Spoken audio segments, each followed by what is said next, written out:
Creepy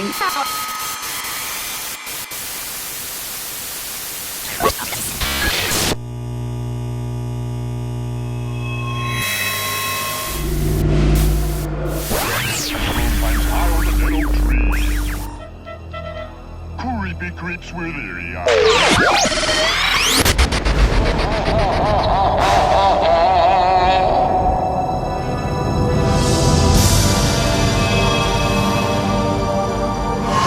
The Haunted Mansion story begins in the late 1950s.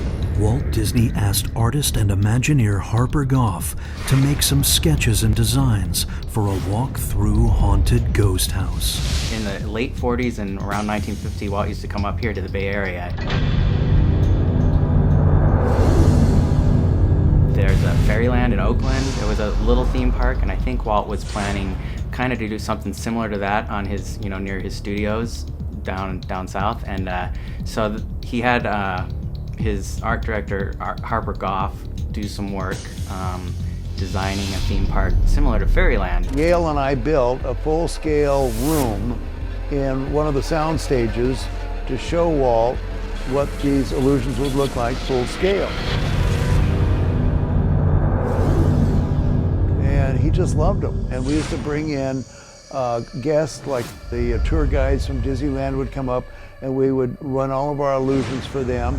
And we actually had some magicians come in. We fooled the magicians. Well, after the Monsanto Omnimover ride turned out to be really a good way to go through different show scenes. With an Omnimover, we could make scenes really, really interesting. The car could go down a steep hill, and the body could turn backwards, and you don't know what's happening because it feels odd to ride backwards and then find birds with glowing eyes and shaking dogs and shaking grave diggers. So the idea of a people mover system that will allow staging a very interesting show. The one in Disneyland had what we call OBA, which is onboard audio. The people mover that is in Magic Kingdom in Florida has simply overhead speakers built into the covered awning. Therefore, they got around the hassles of the onboard audio. The way the onboard audio was done in those days, or dark ride audio, was little tape repeaters, basically a radio station type of technology where you have quarter-inch tape, and they broke up the track into individual sound zones, and the repeaters, there were banks and banks of them that would follow the progress of the cars. He was always so enthusiastic about the next project, and he was always such an inspiration in that respect, that we always have all this planned. And tomorrow, when we just chew the fat, when he would be in just blue sky talking, well, he had 1,000 ideas. He said, we'll do another mountain. He said, we'll have a dragon in it. And he said, in fact, we can have a baby dragon. He was just spur of the moment, we can even do this, and then we can do some other things. He was just always vibrant. When it came to the script, then it was mine. The ghost host idea, which had been active since the attraction's walkthrough days, was first conceived as a cat and then a raven. You're looking at a raven, and if you look very closely throughout the ride, the raven appears in many different sequences in the graveyard and going down through the trees, and in this sequence here.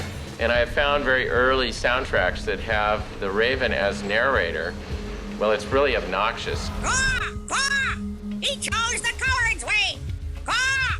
Veteran voiceover actor Paul Frees, who did work on many Disneyland attractions, including Adventure Through Inner Space, was chosen to be the ghost host. Welcome. Welcome. Well, come in. Kindly step all the way in, please. Paul was always my man. I loved to work with Paul. He was such a genius, and my association with him. Paul would come in for a recording session, and you spent the first half hour of the recording session listening to Paul tell how great he is. How much time more do I have? Oh, you got another 5 seconds, 8 Oh, seconds. Oh, that's like giving whiskey to an Indian. God bless you. I don't even want the money today. Take two. Strike that last part. I'm waiting for slates. If all right, 6905, take two. And then we'd finally say, okay, let's get to work, Paul. And I'd give him the script, and he would just run with it. Now you've noticed that this room contains 8 towering walls, no windows, and no doors. Well, the Haunted Mansion definitely has a wide, varied fan base amongst Disney fans. There are the Disney fans that just love everything Disney, and it's a good example of Imagineering at its finest. There are the haunted house fans that just really love to see what can you do to make a haunted house if you don't have, you know, if you have unlimited resources, basically. There's kind of a goth community that's taken up the Haunted Mansion as their own. There is even a national Haunted Mansion fan-based event called Bats Day, which has taken place each summer at the park since 1999. Founder and organizer Noah Corda is responsible for the activities that take place each year. Basically, Bats Day, how it started, I was running sort of a goth industrial club. And then I have friends in Long Beach that run Release the Bats. And one day, my friends from Release the Bats are just kind of like, you know, hey, we're gonna go to Disneyland. There's a religious experience that goes on when you talk about Disneyland, and there's stuff where people they'll say stuff back and forth, but there's an underlying current.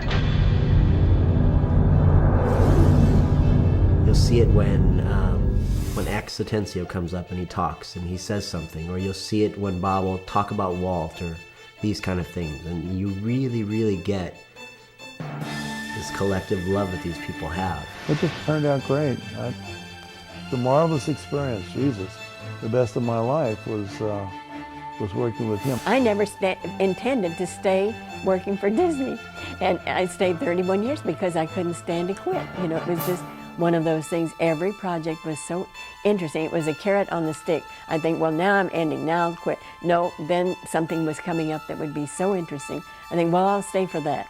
And so I stayed all those years because it was just a marvelous career, the whole thing.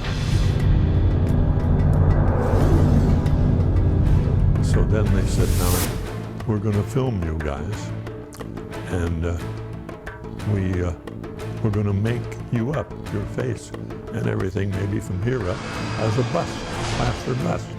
And it's not going to be pleasant, but that's what we want.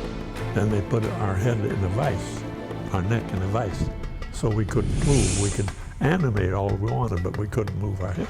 After we made a couple of takes, they said, now would you want to see what you just did? We said, yeah. So he took us in a room, and there were our 4 busts. And I was standing looking at my profile, this in the plaster. And the minute that film came on, as the moon climbs high over the dead oak tree, creepy creeps with eerie eyes. I could see the inside of my mouth and my tongue and everything, you know, mugging to the playback. It was a weird experience. Grim grinning ghosts come out to socialize.